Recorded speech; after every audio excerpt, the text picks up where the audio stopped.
Be honest, how many times have you started something and 2 weeks later you just quit?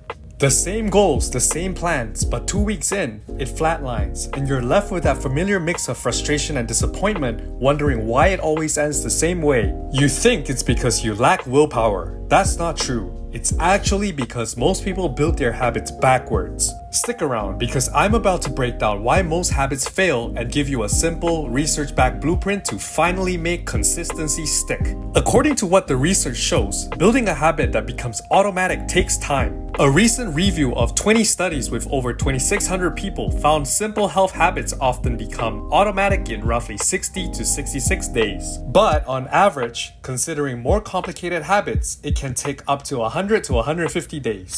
If you've only done something for a week or two and wonder why the habit hasn't stuck yet, it's because you're only 10 to 20% of the way there. Most people quit because the habit hasn't stuck yet, but here's what they miss. Every rep conditions your brain to make that behavior part of your life. The more you repeat it, the more automatic it becomes. Habits also form faster when you do them in the same place and same time, and when something small about them rewards you, even if only slightly. That's why building a simple routine that you can follow help habits stick in the long run. I used to skip breakfast all the time because I was too tired to prepare meals early in the morning, so I started preparing breakfast the night before and I haven't skipped in 4 years. But what if you miss a day? Does that mean you failed?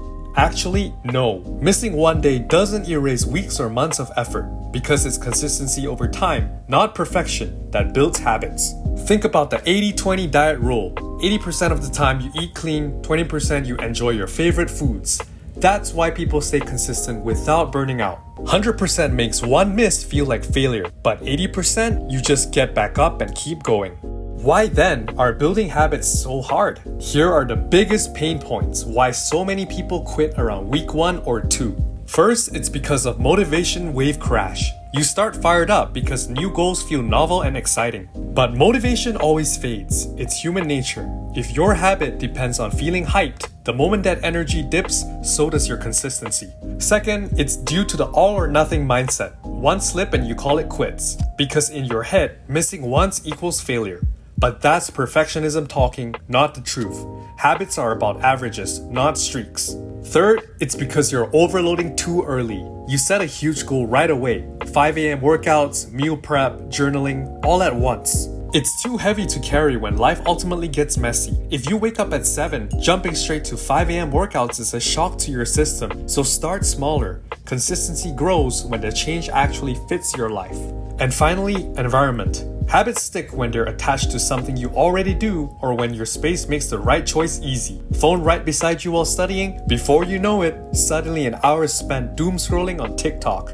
It's not you, it's the system you're working with. You don't fix them with willpower. You fix them by building a better habit system that accounts for real life. Here's the shift. If you want to stop quitting after 2 weeks, change how you build your habits, because success is the product of daily habits, not once-in-a-lifetime transformations. Most people start too big. They go all in on day 1, then burn out by day 10. Instead, make it so small it feels impossible to skip in your daily routine. Wanna meditate? 1 minute. Wanna read? 1 page. Wanna work out? 1 push-up. That's all it takes. These small steps, repeatedly, build what psychologists call automaticity, the process where a behavior becomes second nature. Do it in the same place, same time, every day, and your brain starts wiring it in automatically. Then anchor it to something you already do. After coffee, after lunch, after brushing your teeth, built-in cues equals less decision fatigue. Basically, the less you have to make a decision, the more you have a routine, the easier it is to make habits stick. And remember, track consistency, not perfection. One miss doesn't erase your work. The 80-20 rule works because 80% consistency beats 100% perfection. Perfectionism kills more goals than failure ever will. This way, your habit survives past the 2-week mark and keeps going until it's fully automatic. So the next time you feel like you're falling off after 2 weeks, remember, it's not about motivation, willpower, or perfection. It's about building a system that survives the bad days, the busy days, the days you don't feel like showing up. Small steps, anchored habits, consistency over perfection. That's how it becomes who you are. If this video helped you rethink how you build habits, stick around. I post psychology insights every single week, so if you're ready to actually rewire how you think and live, hit subscribe, follow along, and let's keep learning together.